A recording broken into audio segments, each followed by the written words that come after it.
everybody, it's Norm from Tested, and well, today the Meta Quest 3 is finally officially announced. As you're watching this right now, I'm actually in Menlo Park at Meta Connect, attending the keynote where Mark Zuckerberg on stage just announced maybe the worst kept hardware secret in virtual reality, the Meta Quest 3, the long-awaited successor to the Quest 2, and an interesting companion to the Quest Pro that was released last year.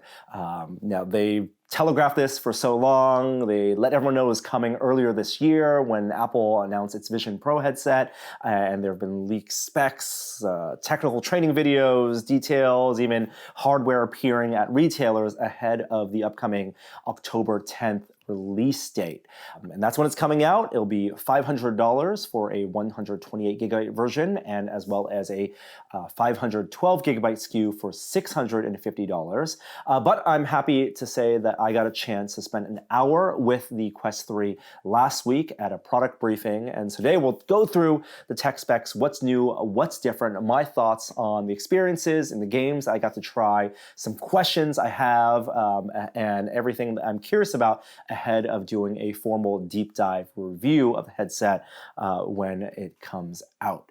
So let's start off by talking about how we got to where we are. Quest 2 came out 3 years ago. It was a kind of a surprise, very fast follow-up to the original Quest headset, and they did things a little bit differently, Oculus, back then with the Quest 2. They went from an OLED panel to an LCD panel, a single LCD panel on the Quest 2, a very aggressive price point when it launched at $300, really good long battery life controllers, a lot of things alike, and tens of millions of people have bought these for a variety of gaming and fitness applications since then. And Quest Pro, of course, launched last year, and they really went with a ton of features with mixed reality pass-through, color pass-through, finally increase in resolution over the pass-through they implemented in the Quest 2, with eye tracking, face tracking, a new design with battery in the back, so it's more balanced, heavier headset, but I think kind of under-supported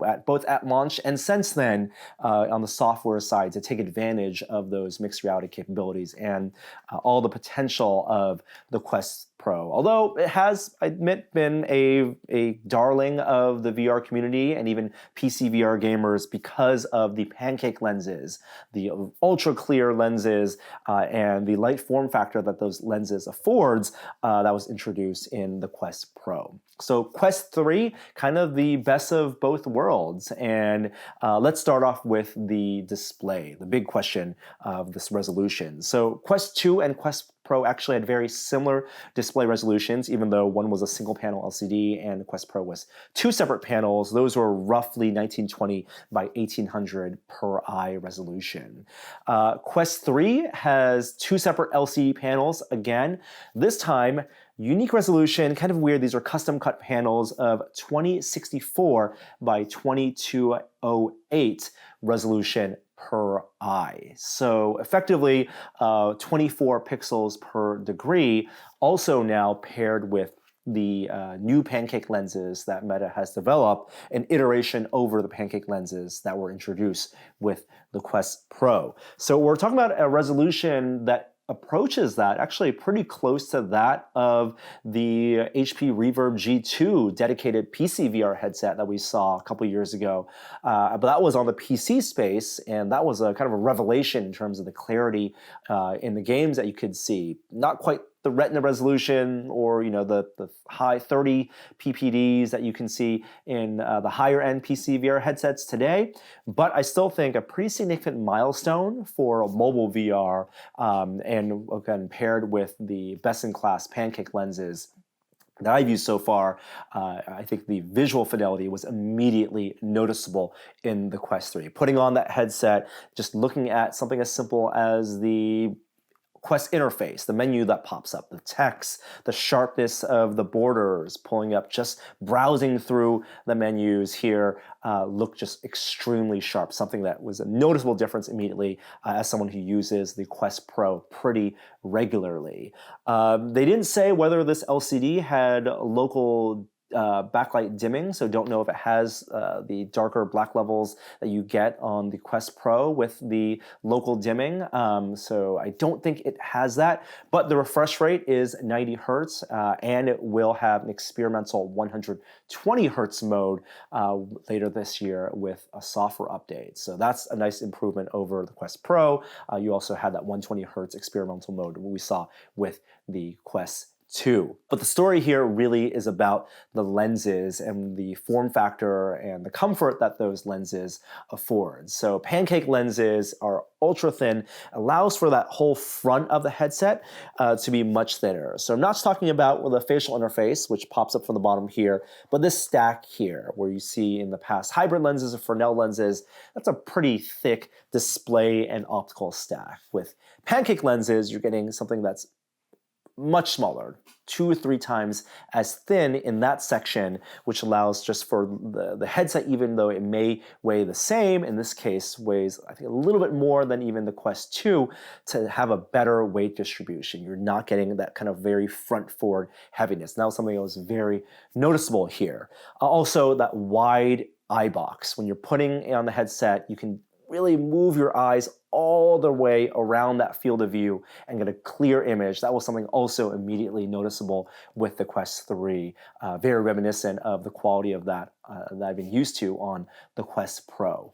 They're saying the horizontal field of view here is 110 degrees, so that's a bump up than the 106 degrees that you get on the Quest Pro and the 96 horizontal field of view that you got on the Quest 2, still 96 degrees vertical field of view, but the field of view really is going to be dependent on how close your eyes are to that optical stack, and that's going to be different based on whether you wear glasses, but also the headset design itself. So the headset design, the ergonomic design, is returning to that of the Quest 2 form factor. It doesn't have this kind of floating headband design where you can wear your glasses very easily in the Quest Pro. Now, there is facial relief adjustment in the headset, something that on the Quest Pro, remember, there's a dial on the top you can move, and that moves that forehead cushion forward and back. On the Quest 3, if you look inside the facial interface on the left and right side, there's actually a little button you can press that depresses, and you can slide the facial interface up in 4 different positions. You have to kind of move it between these notches. I was able to fit the Quest 3 over my glasses, my kind of wide glasses here, even with the second notch and first notch, and the lenses didn't rub against the Pancake lenses, but it was a pretty tight fit, and so I don't feel like I got the widest field of view possible. It didn't feel like a night and day difference between it and the Quest Pro, even though they're claiming, again, 110 degrees horizontal field of view. They will sell optical prescription inserts. So they have a new partnership with Zenni Optical. So for $50, you can get prescription inserts, or you can wear contact lenses if you need them. And so while my glasses would fit in them, I would prefer, I think, to use the kind of optical inserts I'd been using, the similar ones I'd been using with the Quest 2, than actually shoving my glasses in there. Did one of those things where I had my glasses in, and when I took the headset off, the glasses came along with them. It just wasn't the most comfortable experience with my glasses. There is an IPD adjustment dial on the bottom as well. So because they're 2 separate panels, you can kind of smoothly move between the interpupillary distance. They're claiming a range of 53 millimeters to 75 millimeters, but if you look at the fine print, the mechanical distance that you can actually move actually only has a range of 58 millimeters to 70 millimeters. They're giving themselves an extra 5 millimeters of each side to say it accommodates down to 53 millimeters and upwards of 75 millimeters, I think because of that wide eye box, the wide sweet spot of the Pancake lenses. But my IPD isn't on that extreme range, so I haven't tested that. I think that's something to potentially be wary about if you do have an extremely low or wide IPD. I don't know if that's going to be perfectly comfortable for you. Now, like the Quest 2, all the hardware is in the front. So you don't have the battery moved to the back like you did on the Quest Pro, but it didn't feel particularly heavy. I mean, it did feel like you're still wearing a VR headset. It wasn't as light as, like Big Screen Beyond or anything like that. But the experiences were comfortable to use, including using the bundled in soft head strap. So it's a very similar soft head strap as you saw in the Quest 2. This time, though, the soft band goes around the back, and over the top you have a Y band, so a single strap that goes along the top over your forehead, and by the time it goes to the back of your head, it splits off into a Y. You can adjust the tightness by pulling these two clips. Found it get a little bit difficult to adjust the clips when I got the headset on, and did have to pull a little bit tight, but the bigger thing was that the angle of the bands was such that it kind of depressed my ear a little bit. You have this hard band that goes up to your temples, and then a soft band that definitely pushed down on my ear,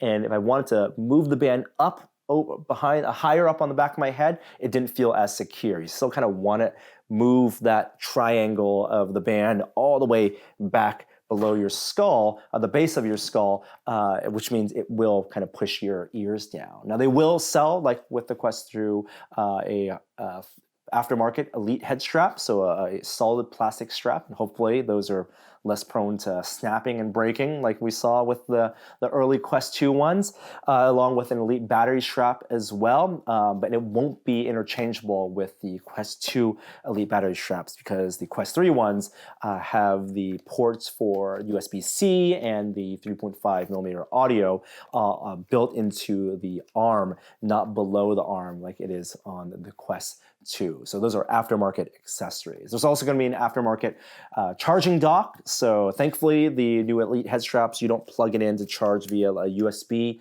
port on the back. There's actually a wireless contact point on the bottom of the Quest 3, those 3 wireless contact dots. So you set the headset on and you can charge it on that dock. You get an extra 2 hours of battery with the Elite strap with battery. And those also, the wireless charging dock also comes with rechargeable batteries for the new Touch Plus controllers. And the the best thing I thought about the new Touch controllers was that it's so much easier to remove the battery cover. There's actually a little button that you press down and the battery cover comes off. Really simple to remove, and you can put in those rechargeable lithium-ion batteries. And actually didn't see the 3-point charge contact points on the Touch Plus controllers. I think it might be hidden in the battery cover or something, but those rest very easily on the wireless charging dock. Now, those controllers are also pretty significantly different, not only in their appearance from what you got with the Quest 2, but also in how they are tracked as well. So they do look more like these Touch Pro controllers. They don't have the tracking ring, but they also don't have the cameras that are watching the world that you got on the Touch Pro controllers. And instead, they are still being tracked with an IR light by the cameras, the SLAM sensors on the headset itself, but they're using their computer training algorithms to not require the tracking ring. So there are fewer points of contact needed because I think they're also combining the tracking that the headset sees on the controllers along with the IK tracking of your hand pose. It's estimating the position of the controllers based on what it sees on the controller itself, as well as the skeletal modeling it'll do of your hand. Now, they didn't let us try games like Beat Saber or just games that require a lot of movement or a lot of potential occlusion, so I can't speak to how well those compare to Quest 2 or even the Quest Pro controllers, but for the demo experience I did get to try, they work basically seamlessly with the headset, and I didn't notice any differences in navigating just the basic applications as well as just doing things like the first encounter experience or the few games I got to try. What was interesting though was with the pass-through, I could see that the rendering of the controller was more responsive than the video image of the controller. I was noticing a little bit of lag in the video when I was moving my hands around, and so that speaks, I think, how fast and responsive at least the IMU is on the controller itself. So that's more important, I think, than the video image itself.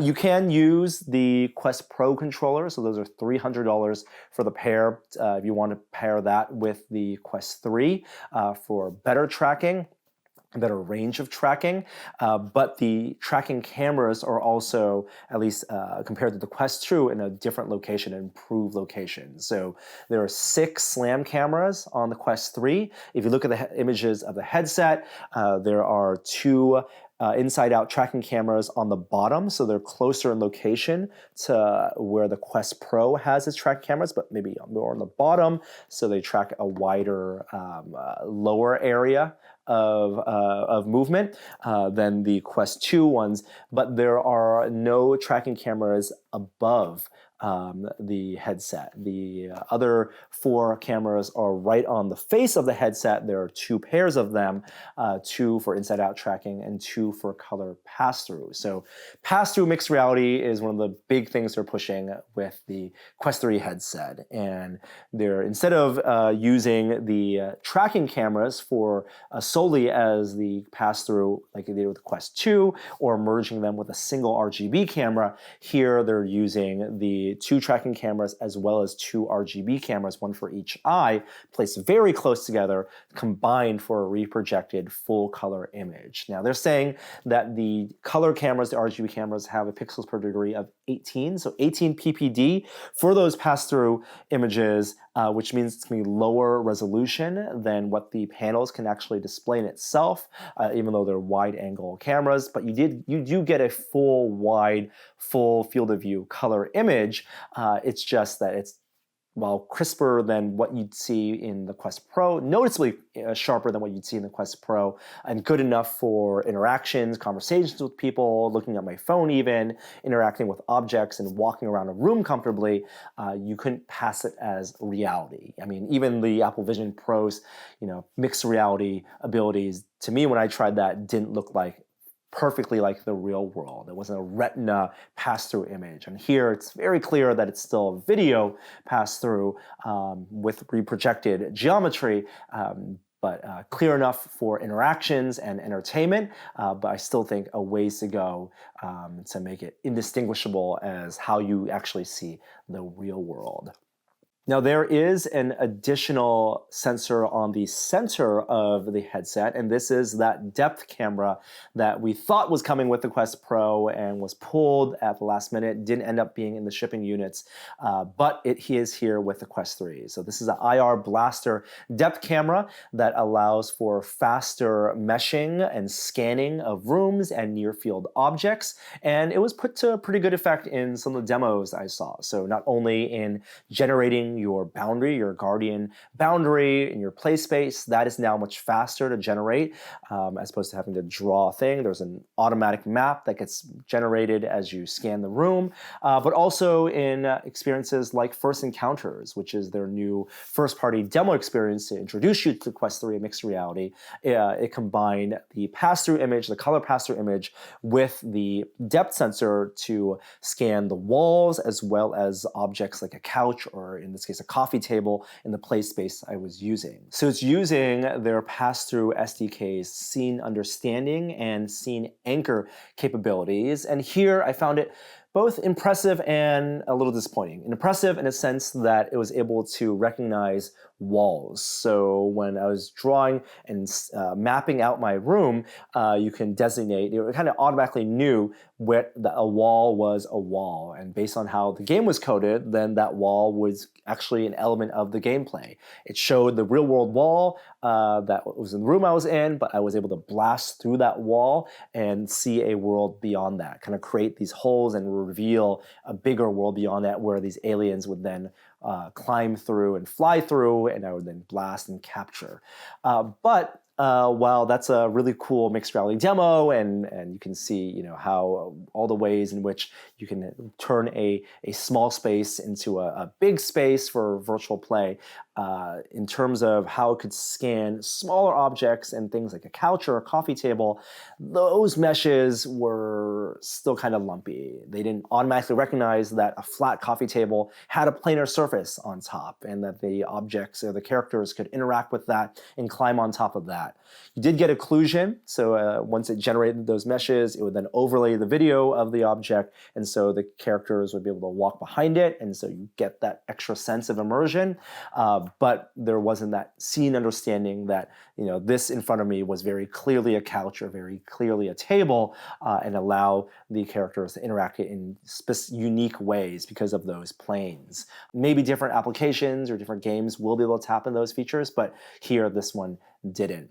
Something that also was interesting was that while there was your standard pass-through boundary that you would draw around, when the game showed this world beyond, and I walked up to the edge of that, the real world kind of faded in, almost like a slice of a sphere. So you can imagine that you have this sphere around your head that's kind of your safe space where you can get close to objects and walls. But once you get too close to a wall, the wall kind of as a plane intersects and is a cross section of that sphere, and you see this growing circle of the real world. That's your wall to not get, to let you know to not get too close. So that was a neat way for them to implement that safety mechanism, so you don't bang your heads into your real world walls after you've drawn those boundaries and let them know that these are actually walls. Other demo experience I got to try, so there's a Stranger Things game that also made use of the scene understanding where you had your walls again, but here it was creatures from the upside down that were creating holes or portals into different parts of Hawkins that you could see into and blast into or pull and use your kind of force powers to pull things into. So that was kind of neat. But the game I was really excited to try out on the headset, and I got to do a little bit of, was Assassin's Creed Nexus, which Meta and Ubisoft is saying is a full-blown Assassin's Creed game. And they dropped me in one of the middle levels of the game where I was already able to climb up this Italian city, and run along rooftops, hide behind corners, jump off of buildings using a combination of free locomotion, smooth locomotion, as well as the standard VR climbing mechanics. And it was really cool to actually traverse the city, find the objectives, and it felt, while not a complete open world, I don't know how much of an open world it will be. It felt pretty open in the amount that I got to play, and it would look like a pretty expansive environment filled with these NPC characters that you're walking around. But something I did notice is that here is one of the cases where it was also kind of clear that this was running on a mobile processor. So the Quest 3 runs and drives its games off of a Snapdragon XR2 Gen 2 processor, so much more graphics processing power and compute power than the XR2 Gen 1 processor, SoC, on the Quest 2 and the XR2 Plus on the Quest Pro, but I could still see the limitations in its rendering, where the interface, the tooltips, and the dialog boxes were crystal sharp using the full resolution of the headset, but the environment and the characters itself, I could tell were being rendered at a lower resolution and upscaled to meet that of the headset. It was definitely not running at native resolution. And the Quest 3 does only have 8 gigs of memory. More than that of the Quest 2, but not the 12 gigs that you'd see in the Quest Pro. I'm not sure how that may negatively affect performance of future games or the lifespan of the Quest 3, or the amount of, for example, multitasking or productivity applications you're able to potentially run, but curious that they did not put that extra bit of memory that they did have on the Quest Pro here, whether it was for battery life or whatever implications, or the type of games that they plan on having. And there will be, before the end of this year, 50 new games that they've been working with their internal first-party developers as well as third-party developers to release that will take advantage of capabilities of the Quest 3 and mixed reality capabilities, but none of those games will be exclusive. So all of those will be backward compatible with the Quest 2, including Asgard's Wrath 2. That's going to be bundled if you buy the Quest 3 before the end of this year. And they're also saying 50 existing titles that will get upgrades, whether it's mixed reality upgrades or other features, to take advantage of the Quest 3's capabilities. And that's kind of an interesting choice. And get with the Quest 2 when that came out so shortly after the Quest 1, why full backwards compatibility was an important thing. And it took a couple years before you saw games support only the Quest 2 and not the Quest 1, or maybe the Quest 1 losing access to certain games like, Population 1. And I don't know if that's necessarily the right choice here with the Quest 3. If they're saying that everything that comes out will also play on the Quest 2, that maybe disincentivizes people to upgrade. I would have thought it would have been in their best interest to have one or two system sellers that were developed to solely take advantage of the best that the Quest 3 can offer, to make that unique to that hardware platform. So the Quest 3 is available for pre-order today. It does come out October 10th. And while I'll definitely be doing comparisons between that and the Quest 2, things like battery life and performance, the more interesting comparison for me maybe that with the Quest Pro, because I know there are a lot of users who are maybe thinking about the Quest Pro or maybe have one and are wondering, is the Quest 3 an upgrade, or does it live alongside the Quest Pro? Because on paper, better resolution panels, improved optics even with next generation Pancake lenses, and a different form factor. But I also have come to like, for example, the design of the Quest Pro, where I don't need to wear the blinders on the side. I do get a little of that peripheral view from the real world combined with the pass-through view. And I think that peripheral view on the side of my eyes has some benefits when you're talking about mixed reality applications, where you get just a more comfortable experience using the headset. You don't need to be fully immersed in VR. Things like the controllers also will be something to test. If the Quest 3 controllers, using its new way of tracking it, is as good as they claim, and it did have, I noticed, improved haptics over that of the Quest 2 controllers, then that's a pretty compelling option as well. All these things I'm hoping to test when the headset comes in, including, of course, through the lens footage to show you the clarity of the new panels and optics, things that we weren't given permission to film in our hands-on time. But if you have more questions about the Quest 3, things you'd like to see me test when I review it, please post them in the comments below. Until then, I'll be at Meta Connect this week chatting with developers, trying more experiences, and hopefully getting more hands-on time with the headset ahead of its release to give you more information in the coming days. So until then, I'm Norm from Tested, and I'll see you next time. Bye.